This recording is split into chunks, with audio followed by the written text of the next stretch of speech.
Okay.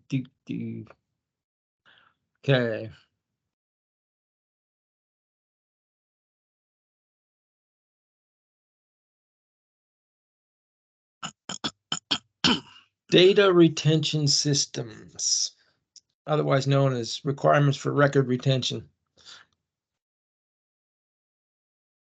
Implement, maintain system of data retention. So regulatory and legal requirements for records management. Records management includes not only physical documents such as paper, which we don't store so much anymore, but now electronic messages, website content, emails, organizational databases like the SAP GPPS database. Information governance includes the process, roles, standards, and metrics that ensure the effective use of the information. And good old SOX, Sarbanes-Oxley. So this was started because of a company called Enron in Houston, who was busy ripping everybody off for power and then was cooking the books at the same time and had their auditors on the take, and it was just ugly. And the CEO was saying, well, I didn't know. So they wrote a law that says CEO's got to know now. So the law requires internal financial controls to provide assurance of reliability of financial reporting. So senior officials can't say, but I didn't know. I was just signing the documents. SOX requires that all spending by a company on goods and services with third parties must be documented, tracked, and verified. Social responsibility. Suppliers may affect the reputation of their customers, especially if our truck is getting a bunch of crap parts. Issues range from use of child labor to environmental concerns, human rights. Yeah, you don't want one of your suppliers getting hammered for that because it's just going to come back and bite you. Records management, deciding what to keep and what not to is the most important decision. And many uses, research and reference, compliance to regulations, mostly evidence in court, which is why PACCAR will only allow our emails to stay active for 1 year, and then they just delete. That way you can't go dig up emails from 5 years ago in a court case. Policy questions. How often are the records referenced? What are the costs of holding the records? Who in terms of position or authority should have access? How should the records be stored, electronic or paper? And I'm pretty sure we don't store any more paper. If we are, I'd be surprised. What are the relevant legal requirements for the organization? So legal hold orders. So prohibits the destruction or deletion of any information or documentation, usually emails, pertaining to ongoing litigation.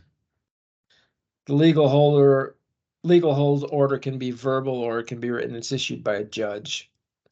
Hold order pertains to both physical and electronic documents. You can't throw out anything if you're under a legal hold. Best practices, legal hold policy and robust process needs to be developed. We have a pretty good one. We've been through this thing before.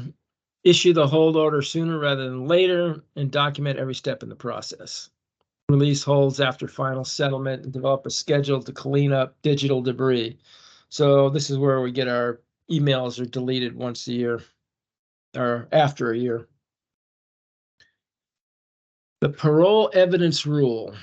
So this is a rule that governs what kind of evidence parties to a contract dispute can introduce when trying to determine the specific terms of a contract in court.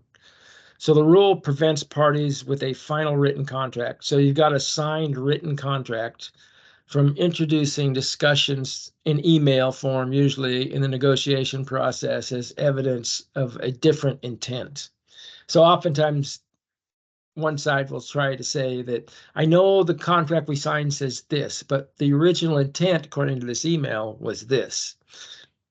So the term parole derives from the Anglo-Norman French parole, meaning word of mouth or verbal, not parole as in paroling a convict. So obstruction of justice. This is what people usually get hammered for when they start deleting emails and they're under a hold order. Fraud crime that may include acts such as perjury, making false statements to officials, witness tampering, jury tampering, destruction of evidence, and many other things. This is what they're trying to get Trump and those guys on too. Statute of frauds requires a written contract for the sale of goods totaling more than $500 to be a purchase order. So the burden of proving that a written contract exists comes into play only when the statute of frauds defense is raised by the defendant. So in the statute of frauds, the defendant can use that as a excuse. Say there was no contract, but if you got a PO, they can't. Organizational policy for records management. So companies should create records management policy. This should include where the records will be kept, what department is responsible, where the record is to be maintained, how long it should be maintained, in what form is it going to be retained, and how will the database records such as ERP be retained? How long are you going to keep those?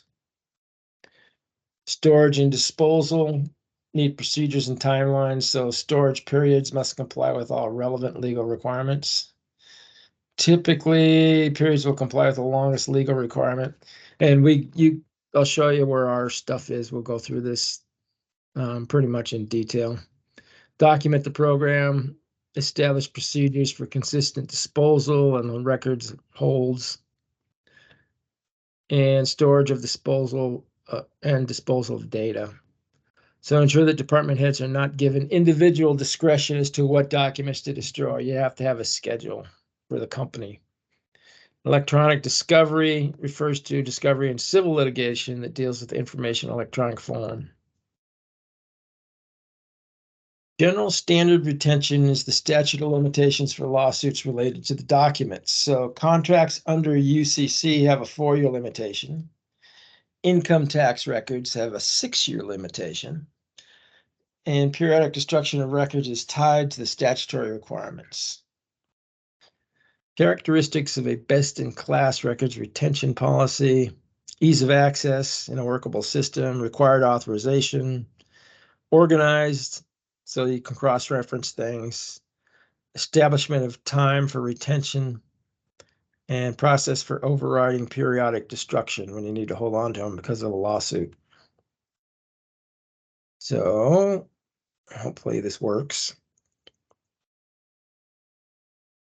Here we go. Here's PACCAR's procurement records management. And it just kind of goes through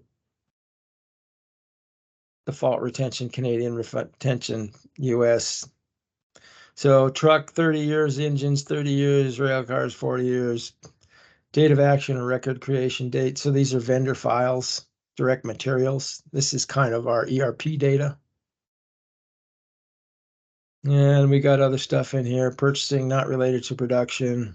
7 years is most common for LTAs and stuff like that.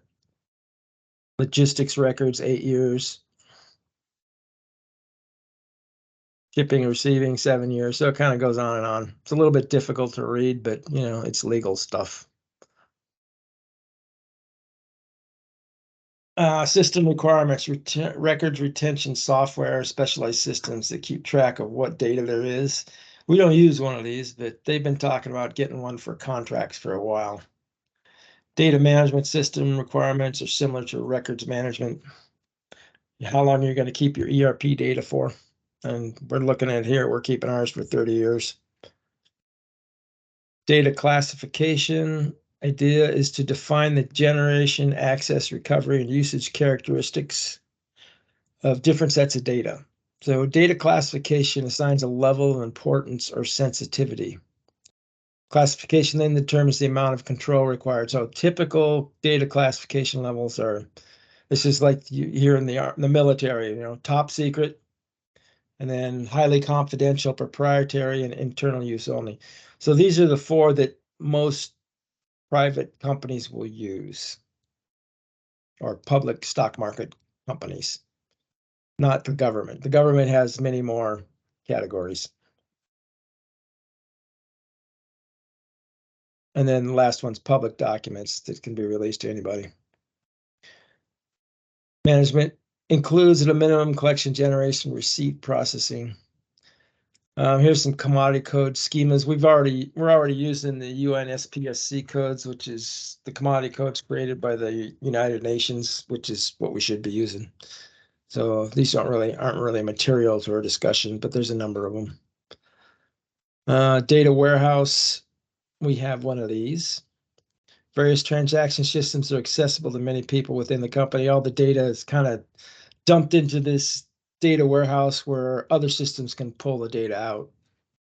Rather than to try and develop one unified system of data, a warehouse provides the means to combine the data in one place and make it available to all the systems. All right. Which of the following is a primary reason for an organization's policy to retain records for no longer than the longest legal requirement in any jurisdiction in which it does business?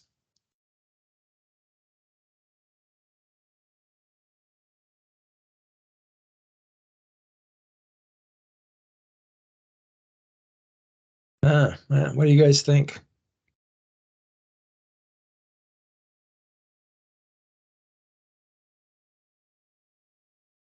I mean, most of these are true to some degree, but what's the primary reason?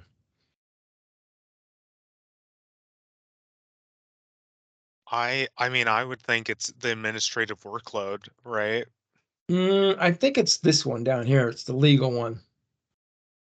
I mean, like the administrative workload is an issue. So is the storage space, level of warehouse expense. All of these are true to some degree, but I think this is going to be like the most true with the way these guys think.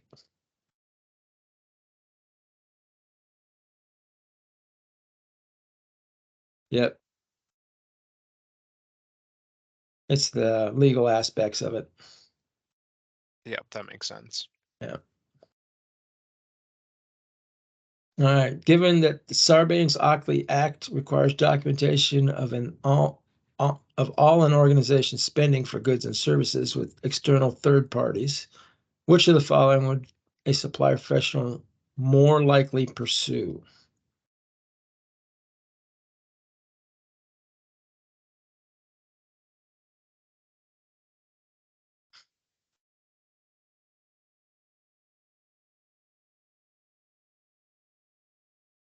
Hmm. Any guesses? I think this one's going to fall under the category of the right answer is the longest answer. And it's like true 90% of the time. Let's see.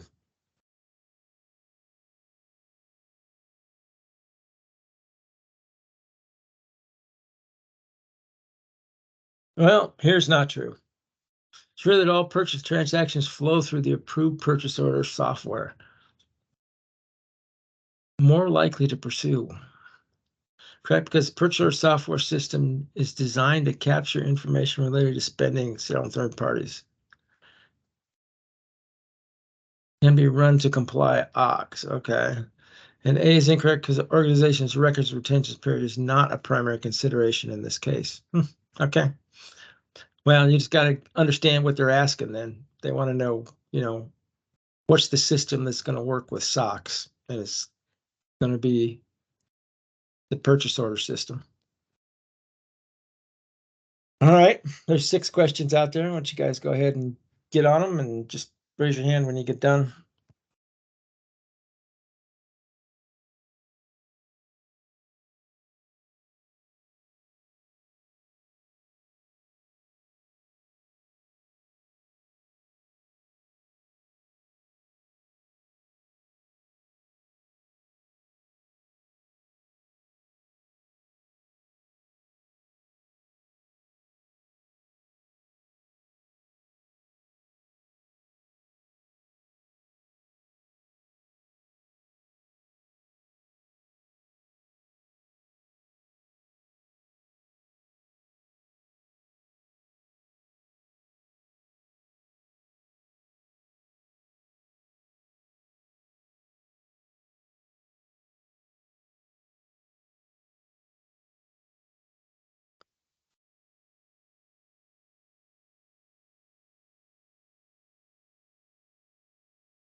Marcus, you about ready? Yes, I'm ready. Okay. Go over some answers here.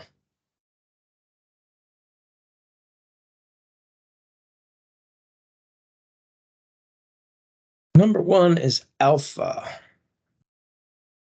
Data classification does not involve spend profiles. Oh, you're looking for one that does not belong.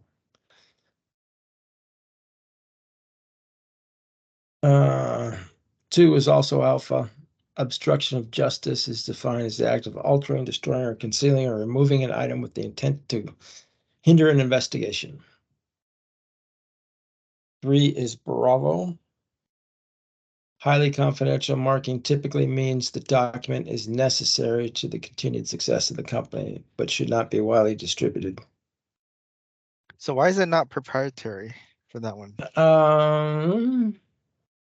Which answer C? Yeah. The drawing constitutes more than just company operational data or information. I guess is what they're calling proprietary. Oh, is it because it's saying in the problem statement it says it's critical part? Yeah. So it's Yeah, higher level than. so it needs to be higher level, not top Got secret, it. but up there. Okay. Okay.